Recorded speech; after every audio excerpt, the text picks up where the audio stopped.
आने वाले सर्दियों के लिए माँ बत्तख अपने बच्चों को इकट्ठा कर रही है। तभी सब बच्चों को गौर से देखती तो उसमें एक काला बत्तख कम होता। बेटा कालू।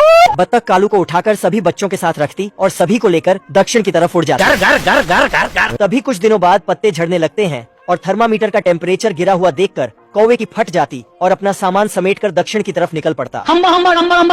ये दो लाल चिड़िया घोंसले को गुब्बारे से बांधकर रस्सी काट देती और दक्षिण की तरफ निकल पड़ती।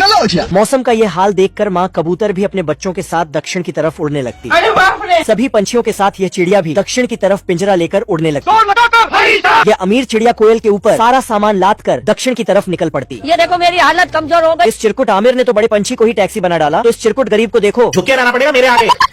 ये दो चिड़िया फोकट में सवारी करने के लिए बत्तख के पीछे चढ़ जाती तो बत्तख इनको उतारकर नो राइड का बोर्ड दिखा देता। सारे पंछी दक्षिण की तरफ निकल जाते हैं मगर बेचारे कुछ पंछी यही रह जाते, जैसे कि ये चिड़िया। ये देखो मेरी हालत कमजोर हो गई। यह बत्तख टेंशन में बहुत सारी सिगरेट फूंक डालता क्योंकि इसका बच्चा अंडे में से बाहर नहीं आता। तभी बत्तख अपने साथी बत्तख को अंडा देखने के लिए बोलता तो साला खुद ही जाकर अंडा उठाता और मोमबत्ती जलाकर अंडे को देखने लगता। निकल ले भाई तू। जैसे जैसे समय बीतता गया, सर्दी का मौसम आ गया। तभी यह बदक सिगरेट फूकते फूकते अंडे के पास जाता और गर्म पानी बोतल उठा के फेंक देता। तभी यह गुस्से में आकर अंडे के अंदर माचिस डाल देता और माचिस की कांडी जलाकर बच्चे को बाहर निकालता। ये दोनों अपने बच्चे को बाहर आते हुए देखकर खुश हो जाते और दक्षिण की तरफ निकल पड़ते। लेकिन बेचारा चूजा पैर जलने की वजह से उछलने लगता है।